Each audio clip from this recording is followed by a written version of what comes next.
Destiny and welcome back to my YouTube channel. So I have accumulated quite a few new fragrances over the past few months, I'm going to say. So I thought today I'd talk about some of the newest perfumes in my collections.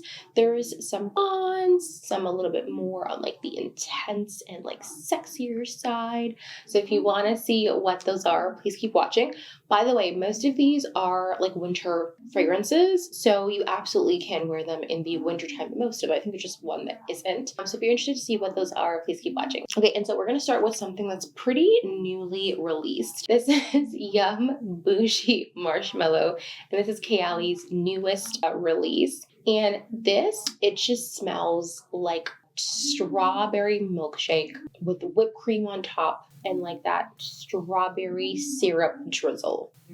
It honestly smells like that to me. It's very sweet and gourmand, but it's not sticky sweet, and it doesn't make me nauseous, thank goodness, because sometimes gourmands can make me very, very, very nauseous, and you guys know I'm not a huge gourmand person, but this and Yum Pistachio are so good. They have this fluffy, airy, sweet quality about it that I really love, that is almost kind of like in Baccarat Rouge 540.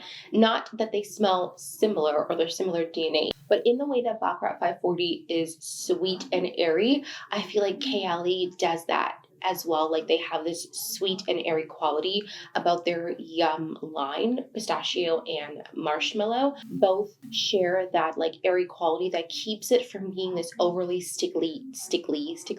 this overly sticky, sweet, headache inducing perfume. Now, this is a really good performing fragrance. So I sprayed this at 6 in the morning when I was going to work, and by the time I got into the office at like maybe 1:30, one of my coworkers like, "You smell really, really good." And it like literally took me back, because I'm so used to sometimes like Kayali perfumes sit closer, depending on the scent, to like the skin, or they don't project as much as like sometimes other fragrances, or like for instance, like their Oudgasm line is more of a heavy hitter, especially like the tobacco one. But I kind of expected this to be more closer to the skin. So when she was like, not kidding, she was standing like 2 or 3 feet away from me, and she's like, "You smell really good." And I was like, "You can smell me?" She's like, "Yeah, I can smell you. You smell really good." Like I created like the scent bubble around myself. And then I went to look at the notes again. You guys, there is ambroxan in this perfume, and I feel like they've never used ambroxan in their perfumes before, and I kind of feel like that's why I was creating that like scent bubble around myself, and that's why it had lasted like 8 hours on my skin and on my clothes, and that's why she could still smell me, because that ambroxan note I feel like was making everything else project. And I feel like they should keep using that in their fragrances, because that's really what stood up this like perfume apart for me, was the fact like they never use ambroxan, and in this particular one they did. And the fact that my coworker could still smell me like 8 hours after I had sprayed, I think I did like 4 sprays or 5, because I was expecting it to be quite more on the weaker side, and they could still smell me, is fantastic. This is so good. And even as someone who's like not a gourmand girly, I love the way that this smells. It smells so creamy and sweet and like strawberry and airy, and that's what I love. It's so good. I love this fragrance, and like I'm almost done my Yum Pistachio. I have like used that to the brim. I need another Yum Pistachio because I love that fragrance too, but this is really, really good. It actually got, so when I first got it, I sprayed it and it was very light, and after about a week when I went back to spray it, I'm like, oh, it got a little bit denser and sweeter, but it's good. If you love like those marshmallow strawberry milkshake type of fragrances, but you wanted with a little bit more of like an airier, fluffy quality, you gotta check this one out. The next one is, can I pronounce it? Let me see how it's pronounced. Hold on. Lattafa. I don't think I'm saying that right. Anyways, it's Absolute. Lattafa. Absolute. I'm not saying that correctly. I feel like I should put that out of the video, but I tried. That pronunciation is a lot harder. I'm going to need to work on that. This is a newer release, I believe, as well. And this, when I first smelled this, I was like, oh, this is really like really sexy, really good, really phenomenal, but also reminded me of something. And it reminded me of Rehab by Initio. And when I looked at the notes kind of like side by side, they have a lot of similar notes. So in this perfume, okay, so this has lavender, cardamom, there is tobacco, there's rum, there's patchouli, there's vetiver, there's tuberose, jasmine, and orange blossom. Yes, orange blossom. And I think the reason why it really reminded me of Initio is because they both share the lavender, tobacco, and rum note. And I feel like that's why it really was reminiscent of that DNA to me. Okay, so I was wrong. So Rehab shares lavender, vetiver, and patchouli. It is not a dupe or anything like that for Initio Rehab, like not even close, not at all. But they have that similar like lavender, deep, dark, a little spicy vibe to them. I feel like if you really like Rehab by Initio, but maybe it's a little bit out of your price range, I would say to try this fragrance and see, because I do feel like the DNA smells quite similar. They're obviously not the same fragrance, but they definitely use like the same lavender, the same patchouli, the same vetiver that gives it that vibe. This to me, I love the way this smells. This to me leans very, very unisex because I feel like when it comes to like the note of like tobacco, sometimes it can definitely be way more masculine. But if you're, a woman who really likes unisex fragrances or like polarizing, sexy, different women's fragrances, you're going to love this. I love this. I love when perfumes have rum in it, when they have tobacco.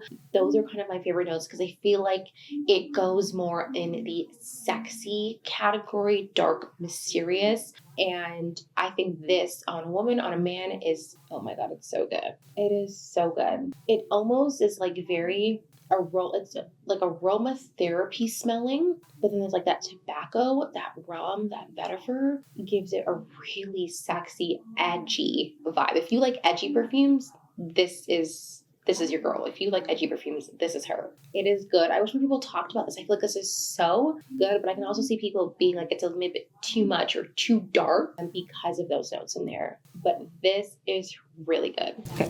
The next one I have here isn't necessarily new in my collection, but I just finally got a bottle. I've gone through 2 10 mls so far.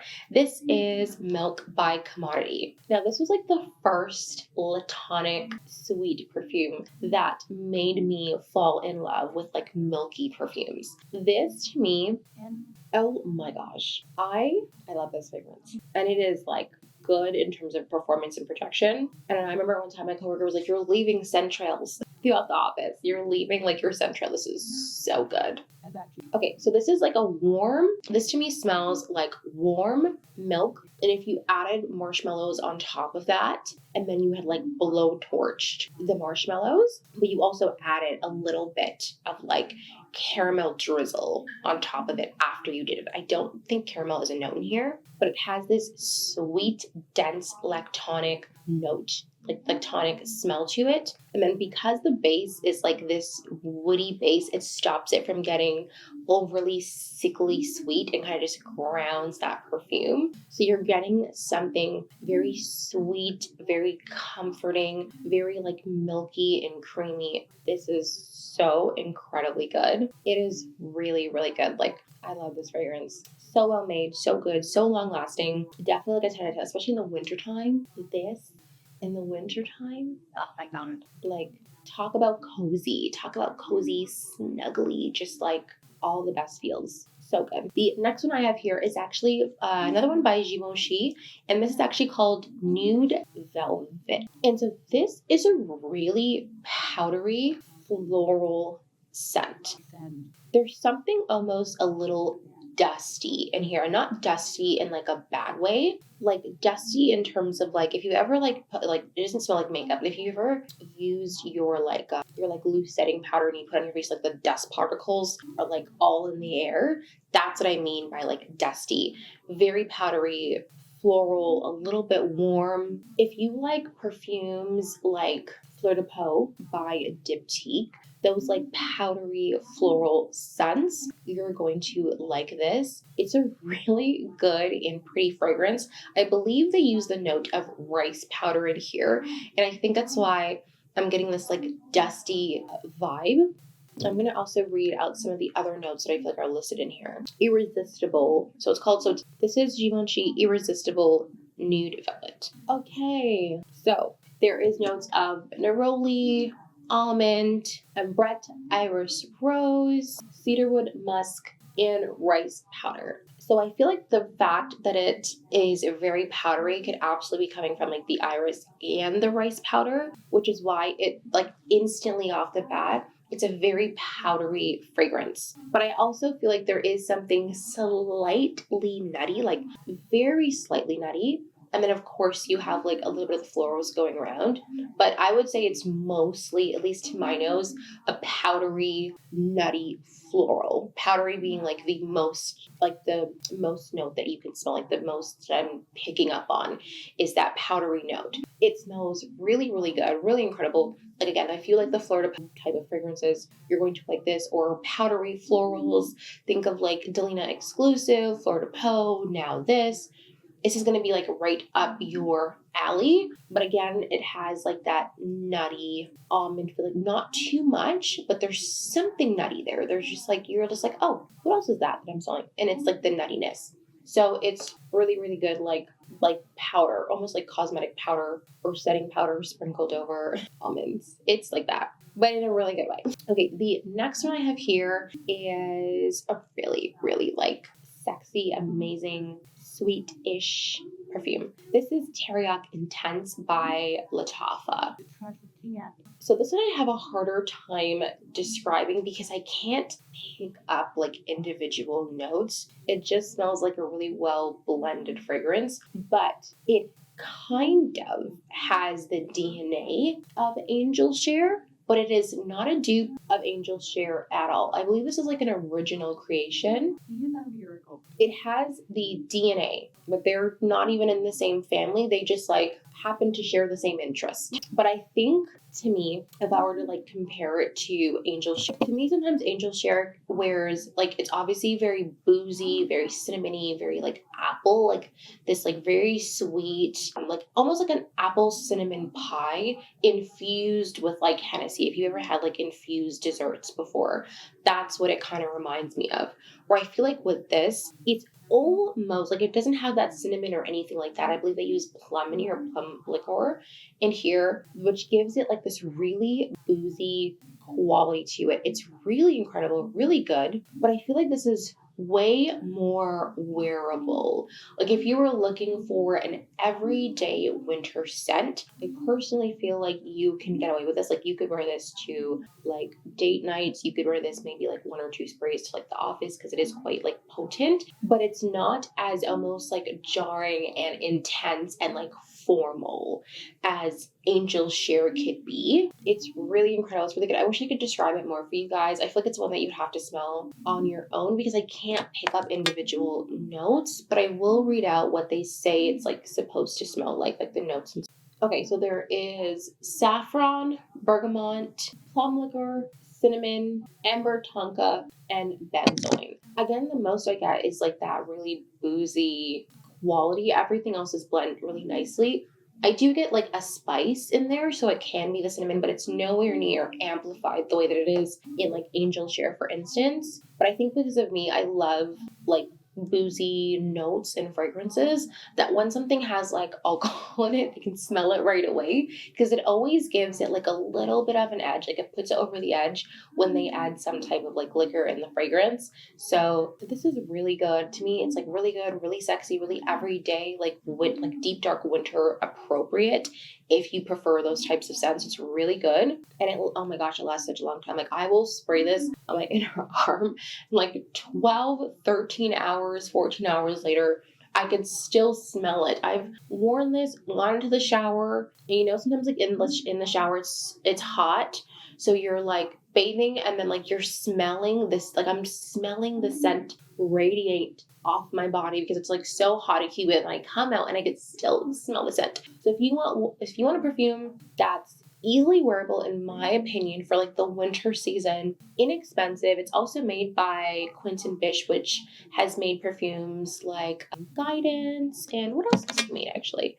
Carolina Herrera Bad Boy. He's made Good Girl by Carolina Herrera, the Good Girl Original, the Good Girl Blush. He's also made a fragrance for Born to Stand Out. He's also made Nomad by Chloe. So this perfumer does work on a lot of like really popular fragrances. So I feel probably why it smells so good and smells so like niche. So again, if you're looking for a perfume that smells really niche, is pretty inexpensive, 100 ml bottle, lasts a long time, projects a long time, is made by a renowned, very established perfumer, then you're going to love her. And the last perfume I had was one that absolutely had to grow on me. So when I go into Sephora, I smell perfumes that I'm interested in, but I also re-smell perfumes that I don't like off the bat. And I know that smells so weird, but ever since I've developed a love for Twilly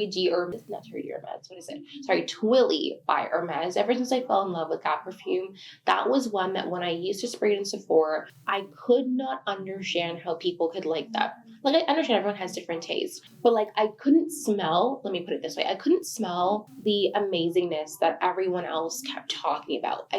My nose, I don't know if it wasn't like developed or it just wasn't my scent profile back then. A lot of things happened. And then I kept going in Sephora and I kept smelling it. And there was a couple times actually where I was like, no, this still does not for me. I'm not understanding it. And then I think the very last time before I bought it, I had sprayed it and I was like, I think I'd sprayed it and I was like, oh, that's really nice and soapy. But I still didn't think much of it in terms of it being full bottle worthy. And I had walked around and I'm like talking with my hands because of course you do. And I kept going like this. And I was like, what is that? Like I couldn't figure out the entire day. I kept having this whiff of this beautiful scent, this beautiful perfume, and I couldn't understand what it was.